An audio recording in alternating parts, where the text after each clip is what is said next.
Bismillahirrahmanirrahim. Assalamualaikum warahmatullahi wabarakatuh. Alhamdulillah hamdan katsiran thayyiban mubarakan fi. Asyhadu an la ilaha illallah wa asyhadu anna Muhammadan abduhu wa rasuluh ya nabi abadah. Selamat pagi ananda yang soleh dan soleha. Bagaimana kabarnya hari ini? Semoga ananda selalu dalam keadaan sehat dan selalu dalam lindungan Allah Subhanahu wa taala. Amin ya rabbal alamin. Baiklah Anda sekalian, hari ini berjumpa lagi bersama Abi Zaujan dalam mata pelajaran tematik. Untuk tematik hari ini kita tetap di tema 1, yaitu organ gerak hewan dan manusia. Untuk subtemanya kita sekarang sudah sampai di subtema 2, yaitu manusia dan lingkungannya. Kita hari ini masuk ke pembelajaran 3. Nah, untuk sebelum memulai pembelajaran hari ini, marilah bersama-sama kita berdoa kepada Allah semoga diperlancar untuk kita melakukan kegiatan belajar mengajar hari ini. Berdoa mulai. Berdoa selesai.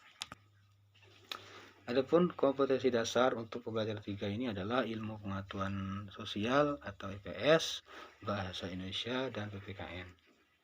Nah, untuk lebih jelasnya, Abi sudah mempersiapkan sebuah video. Silakan Anda simak video berikut ini. Kita akan belajar pada tema 1, organ gerak hewan dan manusia, subtema 2, manusia dan lingkungan, dan kita sampai pada pembelajaran 3. Sahabat cerdas, sebelum kita mulai pembelajaran kita, jangan lupa untuk berdoa terlebih dahulu. Indonesia merupakan bangsa yang dikaruniai Tuhan dengan sumber daya alam yang sangat beragam dan melimpah. Mulai dari keragaman potensi alamnya sampai keadaan penduduknya. Indonesia merupakan negara kepulauan, sehingga penduduknya tersebar di berbagai pulau yang ada di Indonesia. Sekarang, amatilah peta persebaran kepadatan penduduk Indonesia berikut ini. Peta tersebut merupakan peta kepadatan penduduk Indonesia menurut sensus penduduk tahun 2010. Dengan melihat peta tersebut, kita dapat mengetahui kepadatan penduduk di setiap daerah dengan memperhatikan warnanya. Dengan melihat peta tersebut, pulau manakah yang paling padat penduduknya di Indonesia? Tentu yang paling padat adalah Pulau Jawa. Kemudian, pulau manakah yang paling sedikit penduduknya di Indonesia? Tentu jawabannya adalah Pulau Papua, terutama di Provinsi Papua Barat dengan kepadatan kurang dari 10 orang per kilometer persegi. Kemudian, berapakah jumlah kepadatan penduduk Provinsi Lampung? Berdasarkan peta tersebut, kita mengetahui bahwa kepadatan penduduk pada Provinsi Lampung adalah 200-599 orang per kilometer persegi.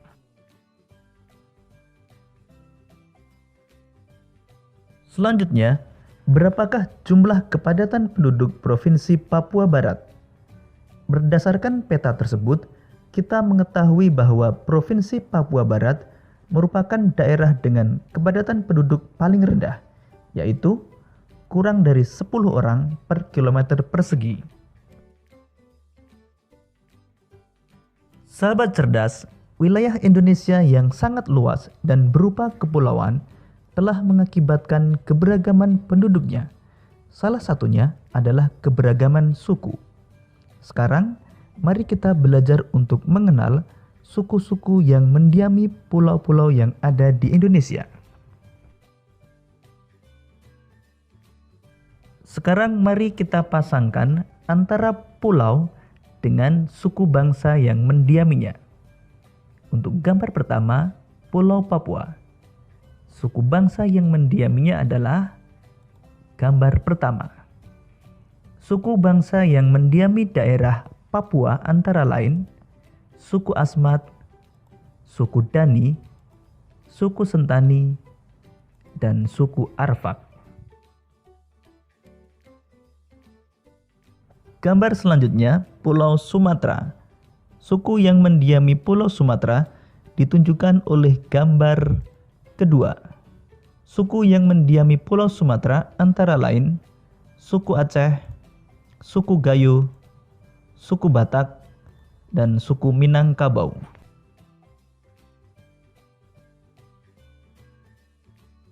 Gambar selanjutnya, Pulau Kalimantan. Suku yang mendiami Pulau Kalimantan ditunjukkan oleh gambar pertama. Suku yang mendiami Pulau Kalimantan antara lain suku Dayak, suku Kutai, suku Banjar, dan suku Tidung. Selanjutnya, Pulau Sulawesi. Suku yang mendiami Pulau Sulawesi ditunjukkan oleh gambar ketiga.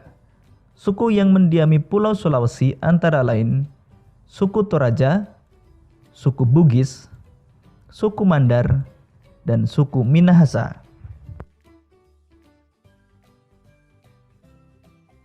Selanjutnya, Pulau Jawa.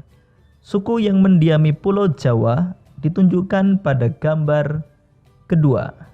Suku yang mendiami Pulau Jawa antara lain suku Jawa, suku Sunda, suku Betawi, dan suku Baduy. Selanjutnya, Kepulauan Nusa Tenggara. Suku yang mendiami Kepulauan Nusa Tenggara ditunjukkan oleh gambar pertama. Suku yang mendiami Pulau Nusa Tenggara antara lain suku Alor, suku Ende, suku Ngada, dan suku Rote.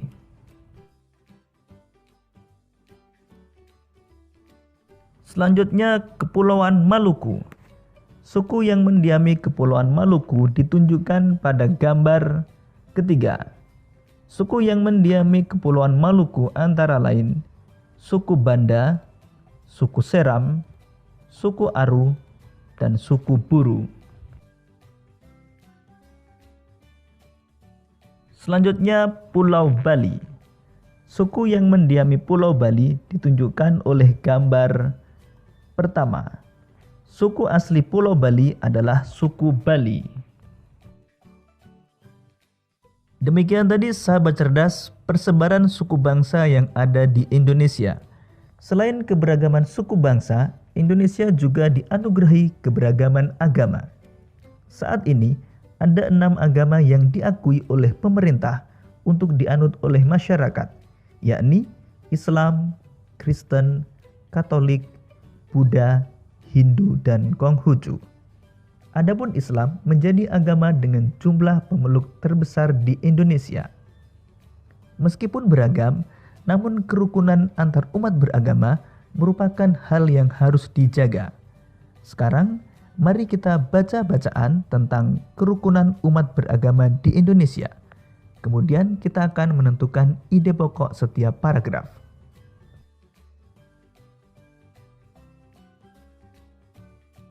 Kerukunan umat beragama di Indonesia. Kerukunan umat beragama merupakan bentuk hubungan antar manusia yang damai berkat adanya toleransi beragama. Toleransi beragama adalah suatu sikap saling mengerti dan menghargai tanpa adanya sikap membeda-bedakan dan mengecilkan umat agama lain. Kalimat utama pada paragraf di atas terdapat pada kalimat pertama. Jadi, ide pokok pada paragraf tersebut adalah kerukunan umat beragama merupakan bentuk hubungan antar manusia yang damai berkat adanya toleransi beragama.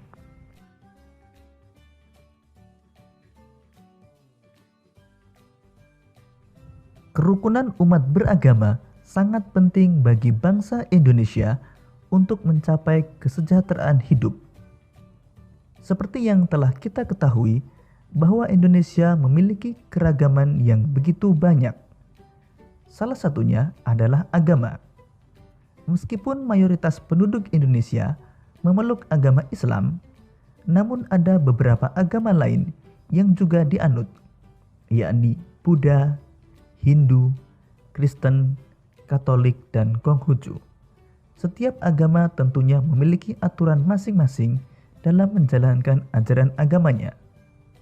Namun, perbedaan ini bukanlah alasan menjadi pemecah belah, namun justru menjadi pemersatu dan memperkaya nilai-nilai dalam masyarakat sebagai satu saudara dalam tanah air yang sama.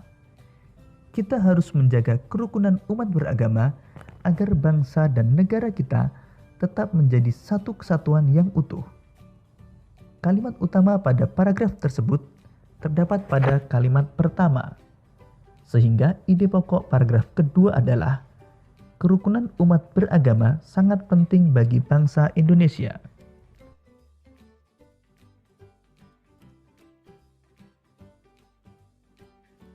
Tri Kerukunan Umat Beragama merupakan program yang dicanangkan pemerintah untuk menciptakan kehidupan beragama damai dan rukun. Program ini menghendaki adanya kerukunan antar umat beragama dalam satu agama atau intern umat beragama, kerukunan antara umat beragama yang satu dengan agama lain, dan kerukunan antara umat beragama dengan pemerintah.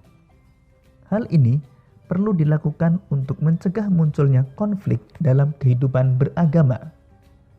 Kalimat utama pada paragraf tersebut terletak pada kalimat pertama, sehingga ide pokok pada paragraf ketiga adalah program Tri Kerukunan Umat Beragama.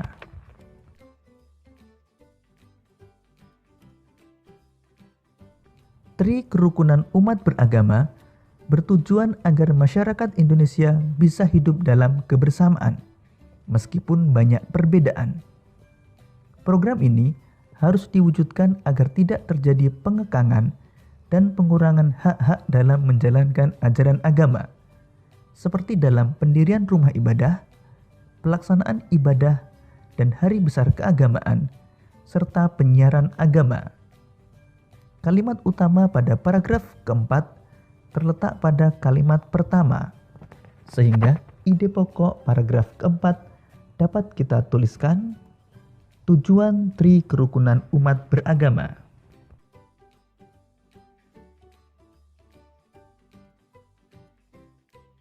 Tri Kerukunan Umat Beragama dimulai dengan kerukunan antar umat beragama dalam satu agama atau intern umat beragama. Perbedaan pandangan dalam satu agama dapat memicu terjadinya konflik dalam agama itu sendiri. Oleh karena itu, perbedaan pandangan ini haruslah diupayakan agar tidak saling merasa bahwa pandangannya adalah yang paling benar. Kalimat utama pada paragraf kelima terletak pada kalimat pertama, sehingga ide pokok dapat kita tuliskan Tri Kerukunan Umat Beragama yang pertama, yaitu kerukunan antar umat beragama dalam satu agama.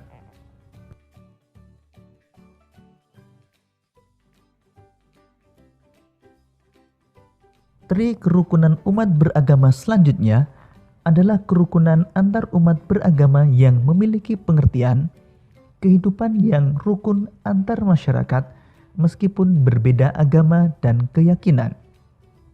Dalam hal ini, tidak terjadi sikap saling curiga mencurigai, serta selalu menghormati agama masing-masing. Selain itu, juga tidak saling memaksakan agama kepada orang lain.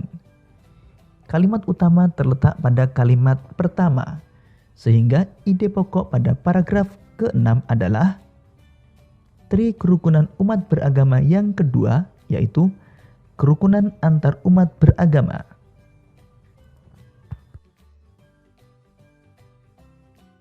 Adapun Tri Kerukunan Umat Beragama yang terakhir adalah kerukunan antar umat beragama dengan pemerintah.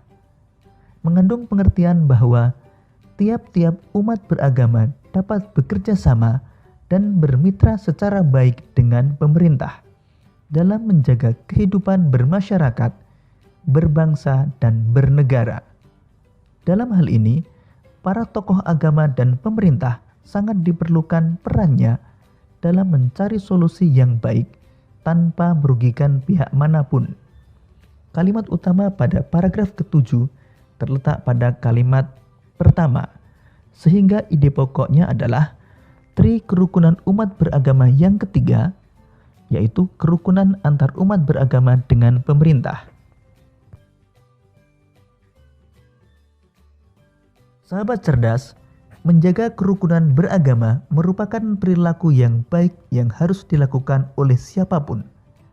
Hal tersebut juga mencerminkan penerapan nilai-nilai luhur yang terkandung dalam sila Pancasila, terutama sila ketuhanan yang Maha Esa. Sekarang, mari kita belajar untuk mengetahui nilai-nilai luhur yang terkandung dalam sila-sila Pancasila.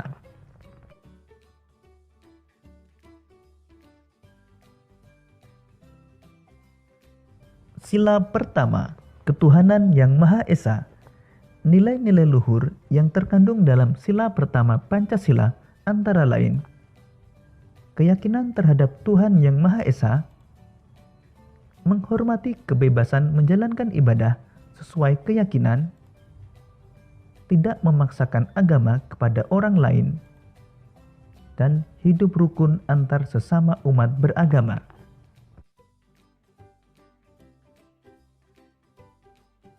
Sila kedua, kemanusiaan yang adil dan beradab. Nilai-nilai luhur yang terkandung dalam sila kedua antara lain saling mencintai sesama manusia, gemar melakukan kegiatan kemanusiaan, dan menjunjung tinggi nilai-nilai kemanusiaan. Sila ketiga, Persatuan Indonesia. Nilai-nilai luhur yang terkandung dalam sila ketiga Pancasila antara lain menumbuhkan rasa cinta tanah air, cinta perdamaian dan persatuan, dan rela berkorban demi bangsa dan negara.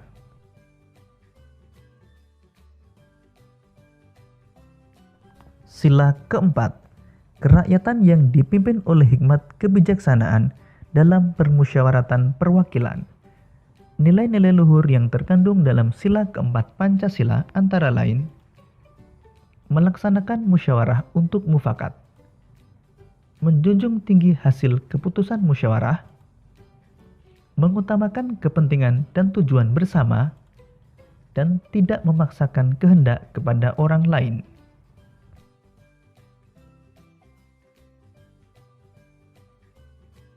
Sila kelima, keadilan sosial bagi seluruh rakyat Indonesia. Nilai-nilai luhur yang terkandung dalam sila kelima Pancasila antara lain menghormati hak orang lain, menghargai hasil karya orang lain, mengembangkan suasana kekeluargaan dan gotong royong, dan bersikap adil. Sahabat cerdas, Pancasila menjadi pandangan hidup bangsa Indonesia. Maka dari itu, perilaku dan sikap masyarakatnya haruslah mencerminkan nilai-nilai luhur Pancasila.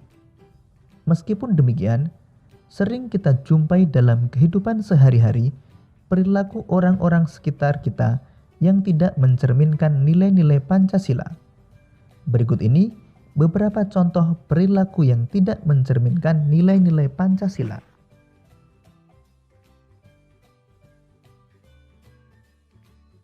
Perilaku yang tidak sesuai dengan nilai-nilai Pancasila di lingkungan sekolah antara lain memilih teman hanya yang kaya saja, tidak mau meminjamkan peralatan sekolah kepada teman, menyontek, berkelahi, tidak mau mengikuti upacara bendera, dan mengejek teman.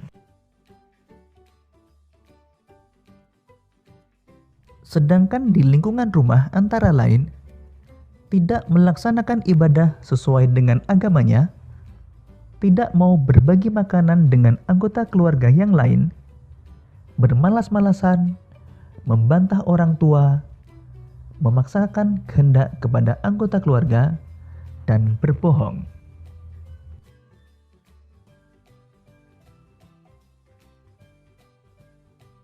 Kemudian di lingkungan masyarakat, tidak mau menjenguk tetangganya yang sakit, melarang orang lain melakukan peribadahan sesuai dengan agamanya, minum minuman keras dan berjudi, tidak mau mengikuti kegiatan kerja bakti, ronda, dan rapat lingkungan, suka pamer kekayaan, dan mencuri. Sahabat cerdas, berbagai keberagaman yang dimiliki bangsa Indonesia menjadikan bangsa Indonesia layak disebut sebagai bangsa yang besar, yang bisa disandingkan dengan bangsa-bangsa besar lainnya di dunia. Berikut ini beberapa faktor yang membuat bangsa Indonesia menjadi bangsa yang besar. Di antaranya, 1. Nilai-nilai luhur yang hidup di tengah-tengah masyarakat. 2. Wilayahnya yang luas dan berupa kepulauan. 3. Letak geografis dan strategisnya. 4. Besarnya jumlah penduduk. 5. Beragamnya suku, agama, ras, dan golongan. Dan ke-6, beragamnya budaya, sosial, dan ekonomi.